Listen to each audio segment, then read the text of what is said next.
Now we come to torque. Torque is the moment of force and is defined as tau equal to, इसको tau बोलते हैं, r cross f, cross product of r and f force acting on the particle, ठीक है, और इसको हम बोलते हैं tau. Now from here tau equal to r cross f क्या होता है, Newton second law of motion से dp upon dt, and this is equal to r cross d by dt mv. ये क्वेश्चन नंबर 1 मान लेता हूं मैं. Using product rule of differentiation of cross product,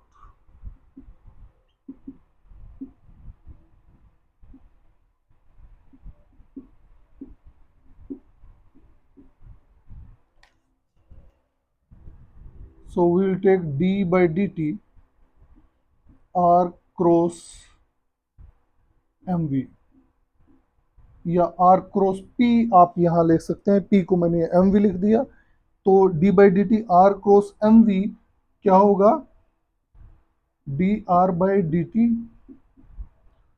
cross mv plus r cross derivative of this d by d T mv. Now this is velocity, so we can write it v cross mv plus r cross d by dt mv. Now if you see this is cross product of v with itself, ठीक है. अगर दो vector हैं हमारे पास same vectors, उनका cross product क्या होगा, magnitude of a, again magnitude of a, sine of angle between them, ठीक है. अब दोनों सेम वेक्टर हैं तो इनके बीच में एंगल कितना आएगा, sine 0 degree and sine 0 so a cross a will be 0, तो यहाँ पे ये v क्रॉस v आएगा, this will be 0 plus r cross d by d t, ये एज इट इज टर्म आ जाएगी mv. और यहां से मैं इसको लिख सकता हूं d by d T r cross p, इसको मैंने r क्रॉस p लिख दिया, ठीक है. तो इक्वेशन नंबर 1 और इक्वेशन नंबर 2 को अगर हम कंपेयर करें, ठीक है, या हम ये कहीं इक्वेशन नंबर 1 में इस टर्म की वैल्यू नंबर 2 से पुट कर दें, तो हमारे पास क्या आएगा, tau equal to d by d T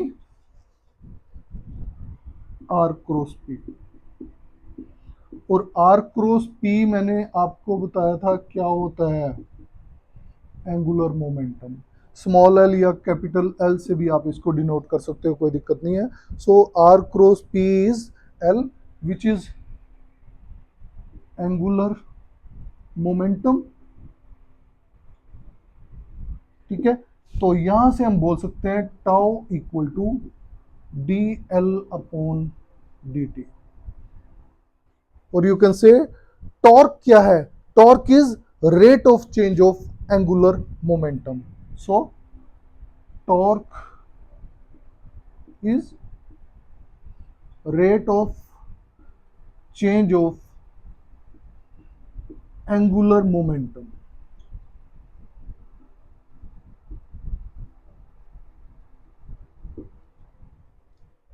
thank you.